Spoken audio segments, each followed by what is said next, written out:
एक जूनोटिक होती है, एक वर्टिकल होती है, एक हॉरिजॉन्टल होती है और एक जो है वो एनिमल टू ह्यूमन होती है।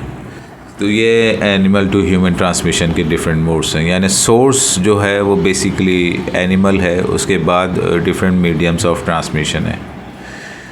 तो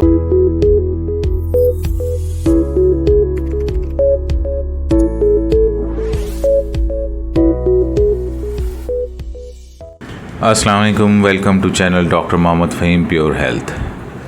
एमपॉक्स पार्ट 1 हमने डिस्कस किया था, अब हम एमपॉक्स पार्ट 2 डिस्कस कर रहे हैं। रीकैप अगर करें तो हमने उसमें हिस्ट्री, एमपॉक्स की हिस्ट्री, उसके जो करंट जो जोग्राफिकल स्टेटस है वो डिस्कस किया था, उसके सिम्टम्स और उसके diagnosis.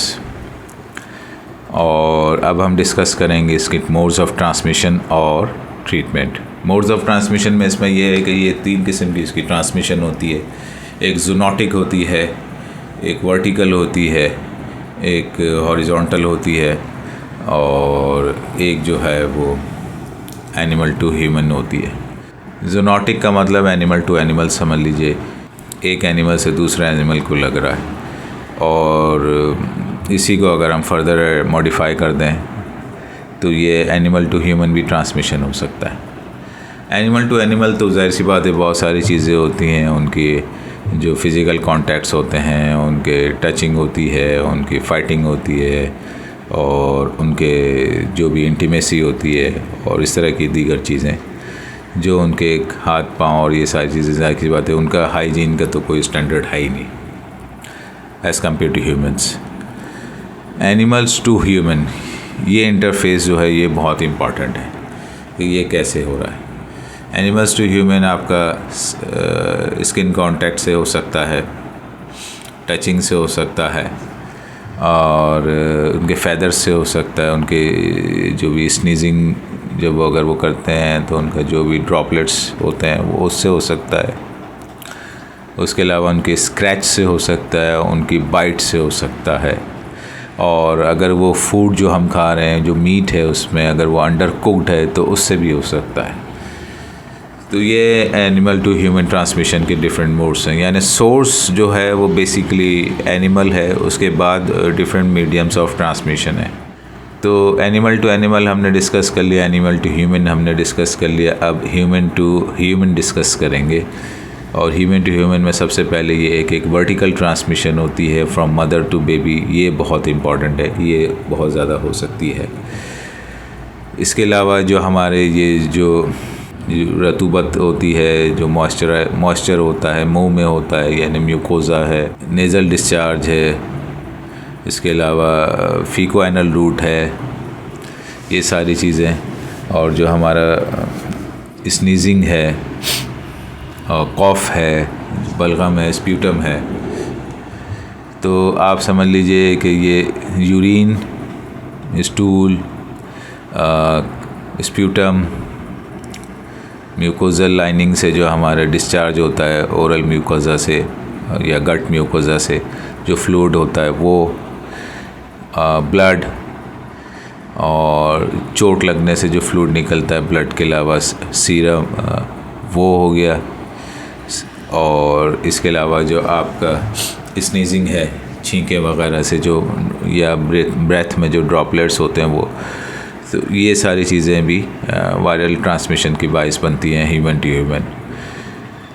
As per guidelines of a hospital, renowned hospital के विदिन 1 मीटर जो भी ये चीज़, इस तरह की चीज़ गिरी भी होगी तो वो थ्रू एयर जो है वो कंटेमिनेशन का बाइस बन सकती है, वायरल कंटेमिनेशन का। इसके अलावा फ़िज़िकल कांटेक्ट, इंटीमेसी है, बाज़ औक़ात सेम जेंडर इंटीमेसी है, तो ये भी बहुत ज़्यादा प्रेवलेंट है ख़ासतौर पर वेस्ट कंट्रीज़ में। तो इसकी वजह से भी जो है ये बहुत ज़्यादा फैल रहा है और इसमें जो हैं फिर चांसेस ऑफ कॉम्प्लिकेशन भी बहुत ज़्यादा हैं। फ़र्स्ट कम फर्स्ट वाली बात करते हैं कि जो कॉमन थिंग्स आर कॉमन, तो उसमें जो है ये हमारा फ़िज़िकल कॉन्टैक्ट्स में से जो 1 मीटर के अंदर जो भी चीज़ें हो रही हैं वो बहुत इम्पॉर्टेंट है कि हम उसको थोड़ा सा उससे अपने आप को आइसोलेट रखें।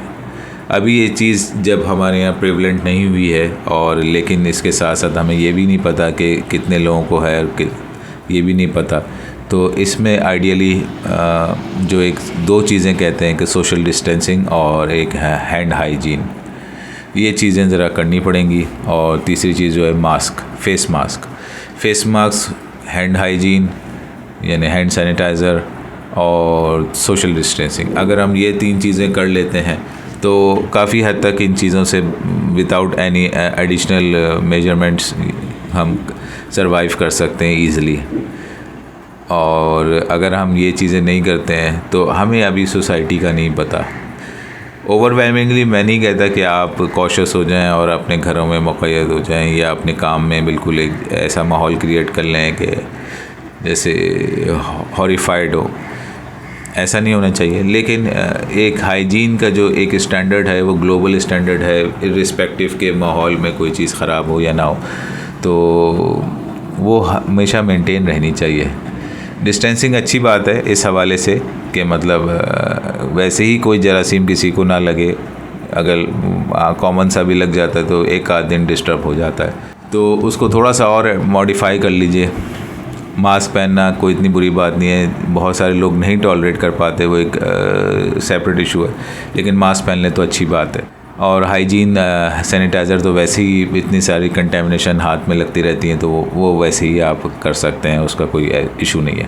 तो ये तो मोड्स ऑफ ट्रांसमिशन और थोड़े से प्रिवेंशन मैंने बता दी। ट्रीटमेंट के हवाले से अभी तक कोई ख़ास वैक्सीन इसके बारे में अभी तक डिस्कवर नहीं हुई है। मॉस्को वगैरह में भी और चाइना में भी इसके ऊपर काम हो रहा है, रिसर्च भी हुई है सारी चीज़ों पे, लेकिन अभी तक ऐसा कोई ख़ास आउटकम नहीं आया है, और अगर आया है तो पब्लिसाइज़ नहीं हुआ है। और बाकी आप ये फैटलिटीज़ की ज़्यादा नहीं है, तो अगर खुदा न खास्ता किसी को होता भी है तो फिर ये है कि वो सिंपली जो सिम्टोमेटिक ट्रीटमेंट होती हैं वो लेके अपने आप को कवर कर सकता है, एज़ लॉन्ग एज़ के कॉम्प्लिकेशंस आर नॉट देयर। तो ये मैंने आपको समराइज़ कर दूं तो पांच चीज़ें मैंने आपको ब्रीफ़ कर दी हैं with respect to mpox, monkeypox. सबसे पहले इसका हिस्ट्री है, उसके बाद सिम्टम्स हैं, उसके बाद डायग्नोसिस है, फिर मोड्स ऑफ ट्रांसमिशन है, और फिर ट्रीटमेंट मोडेलिटीज़ हैं, और प्रिवेंटिव मेजर्स भी है। तो ये टोटल 6 टॉपिक्स हमने under the heading of mpox discuss कर लिए हैं। If you still have any more questions तो do let me know. I'll be more than welcome to answer you. Thank you once again. Take care. Allah Hafiz.